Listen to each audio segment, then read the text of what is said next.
Então, o imperialismo, a fase superior do capitalismo. Vladimir Ilyich Ulyanovsky, Lenin. Então, nessa aula de História Econômica, vamos falar deste livro e desta fase do desenvolvimento do capitalismo. Esse meu canal aqui de História Econômica e Economia Catarinense. Quem vos fala é o professor Alciso Goulart Filho e convido a todos a assistirem às aulas anteriores e as que virão depois nesse meu canal. Comente, curta, se inscreva no canal, né, que vale a pena. Nós vamos falar hoje sobre essa fase do desenvolvimento do capitalismo, que é o imperialismo. Só abrir esse livro, pequenininho aqui, né? Não é tão extenso comparado com o livro que o Lenin escreveu. Eu tenho aqui, que é o Desenvolvimento do Capitalismo da Rússia, que é uma obra monumental. Esse aqui é um pequeno livro, quase que um panfleto, né? Ele escreveu em 1917, né? 17, está aqui 14, 17, abril de 17, 26 de abril de 17. Né? Muito bem, o que nós vamos ver no imperialismo como fase superior do capitalismo? Né? E é um capítulo específico do livro, né? Que é, na verdade, é pensar aquilo que a gente já veio discutindo anteriormente de Hobson, formação dos oligopólios industriais, e Hilford, a formação dos oligopólios bancários e a fusão desses dois, é pensar isso em nível global, né? Como que a Europa vai desenvolvendo essas formas avançadas de organização capitalista e vai se impondo ao mundo, né, esse sistema, né? Então, ele vai dar umas fases do desenvolvimento histórico dos monopólios que é interessante que a gente tem que perceber. Ele vai falar que entre 1860 e 1880, né, ainda existia muito presente nessa Europa ainda a livre concorrência, né? Os monopólios eram apenas embriões, pontual, algum outro, que ele vai falar difícil de percepção. Já depois da crise de 1873, a crise tem essa função de limpar e concentrar, limpa e concentra, né? Elimina os concorrentes, os que sobrevivem à crise saem mais fortalecidos e vão eliminando os concorrentes, a crise limpa e concentra. Então, já depois da crise de 73, já tem vários desenvolvimentos de grandes oligopólios, já tem várias presenças de oligopólios, sistema, né, 1871, unificação alemã, e já é possível ver, né, várias presenças de oligopólios e cartéis.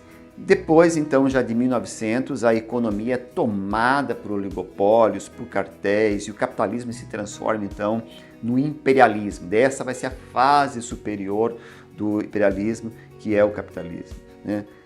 A característica dessa fase da era dos impérios, como vai falar o Hobsbawm, é que a base geográfica dos países ela torna-se mais ampla, né? O comércio, a expansão, a Inglaterra já não é mais uma ilha, né, que foi desprendida do continente. A Inglaterra está em todos os lugares, aquelas frases famosas que eu sempre gosto de falar em sala de aula, né? Que já está no Léo Huberman, né? História e Riqueza dos Homens. Se eu pudesse, eu anexaria os planetas, né? Para a Inglaterra, o sol nunca se põe, porque em todos os lugares do mundo tinha uma bandeira inglesa tremulando sob os raios do sol, né? Seja na América Central, por exemplo, onde hoje é Belize, em Bahamas, seja no sul da África, seja lá no Extremo Oriente, que tinha possessões inglesas, portos ingleses na China, né, que foi aberto, ou, né, em ilhas do Pacífico, e aqui na América do Sul, né, na América do Sul, na América Central. Então a Inglaterra estava presente, ou até nas Ilhas Malvinas, como diz o inglês, nas Falklands, né, ao qual nós chamamos de Malvinas. Então tinha presença inglesa em todos os cantos do mundo. Esse era o imperialismo inglês. Então, mas só que nessa fase de imperialismo, a Inglaterra deixou de ser a única potência industrial. Já estava se expandindo para a África, para a Ásia, a França, a Alemanha, que a Alemanha chegou um pouco tardia nessa corrida imperialista, mas já tinha Bélgica, Congo belga, tinha Itália, né, na Etiópia, na Líbia, na Eritreia, na Somália, né? Então, e outra característica também foi nessa fase que tivemos a segunda revolução industrial, né? Da petróleo, da indústria química, da eletricidade, né? Então vamos assistir também aquilo que o Hobbes vai falar, uma fase de concentração de capital, né? Uma grande formação de grandes cartéis e oligopólios. Então, e uma excepcional transformação no mercado, né, só do mercado de consumo, surgindo já um mercado de massa. Final do XIX, início do século XX, as grandes cidades, as grandes estruturas urbanas já tinham um mercado de consumo de massa. E o surgimento também de um setor terciário, tanto público como privado, né, telégrafo, de telefonia, de transportes públicos, de abastecimento de água, de sistema de distribuição de energia elétrica nos grandes centros urbanos, né, os transportes públicos, por exemplo.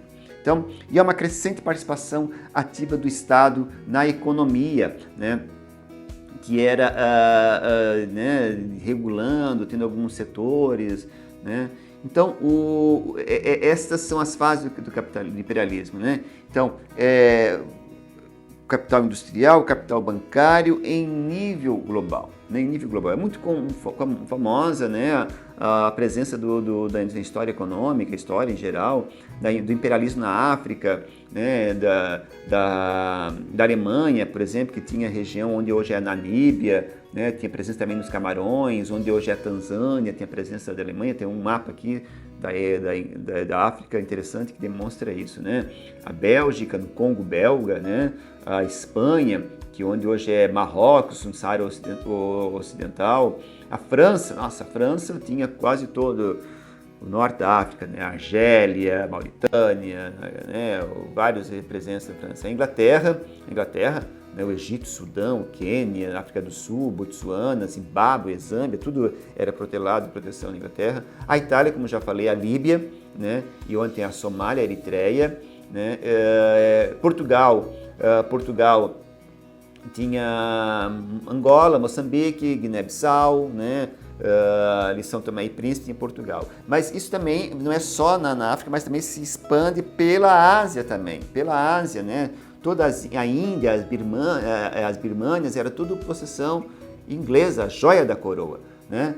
De influência britânica e possessões britânicas, pegava tudo a Pérsia, o Afeganistão, né? Tudo de influência britânica, e os holandeses já estavam onde hoje é toda a Indonésia de proteção holandesa, né? As espanholas nas Filipinas, depois entrou os Estados Unidos, né? E os franceses estavam na chamada Indochina, né? E no Sião, onde hoje é Tailândia, né? Também tinha presença britânica, né? Claro, então todo nessa Ásia, nessa parte do Sudeste Asiático, presença de franceses, ingleses, possessão e dominava, o Vietnã, né, francês, então a presença, né, nessa região. E também depois no Oriente Médio, né, tanto a possessão britânica, né, onde hoje é Iêmen do Sul, Omã, né, uma região da Pérsia, toda essa região que era dominada então pela presença britânica, né, a Palestina, a presença britânica, lá eles exportavam então capital e, né, exploravam os recursos, que é diferente do colonialismo, né? O colonialismo é um pouco diferente, não vou detalhar aqui. E também depois desse imperialismo, ele lá no Oriente, né, lá no Japão e Coreia, né, China, a gente tem que entender o imperialismo na Ásia e a presença, né, imperialista do Japão. Entre 1939 e 1945, o Japão, né, dominou basicamente uma extensão expressiva do Oriente, né? Toda a Manchúria, uma parte expressiva da China ficou dominado pelo Japão, onde hoje é a Coreia, todas as Filipinas, Taiwan, Ilha Formosa, né? De Guiné-Bissau, toda a Indonésia, a Birmânia, Tailândia, a Indochina, ficou foi um período curto, de 39 a 45, mas foi todo ocupado pelo Japão nessa época do expansionismo imperialista japonês, né? Teve possessões expressivas, por exemplo, sobre a Coreia foi uma dominação terrível, né? De opressão, já desde 1910 até 45 o Japão dominou a Coreia. Depois ela dividiu em duas, mas foi uma dominação brutal, violenta do Japão, né, em cima da Coreia, da Manchúria. Depois criou um estado fantoche na Manchúria com o antigo imperador, né?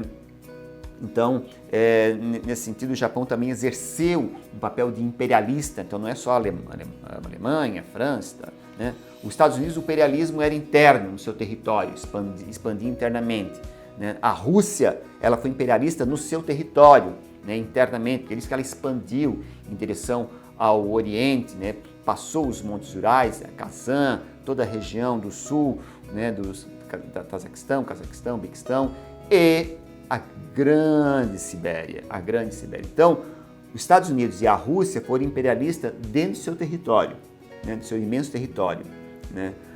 O Japão foi imperialista, saiu da sua ilha e ocupou boa parte da Ásia.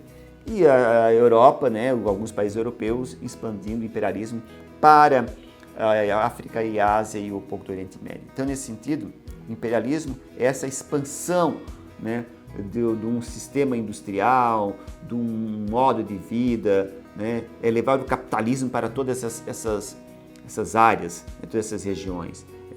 Então, nesse sentido, é uma fase superior do capitalismo. Ou alguns chamam da primeira globalização, que eu não gosto desse conceito, eu chamo de imperialismo mesmo, né? É imperialismo nessa época. Muito bem, Lenin, o imperialismo, fase superior do capitalismo, né? Vale a pena, uma leitura bem fácil e agradável e interessante e importante, um momento importante para entendermos a história econômica. Seguimos então com as aulas de História Econômica Geral, né, nesse meu canal de História Econômica e Economia Catarinense.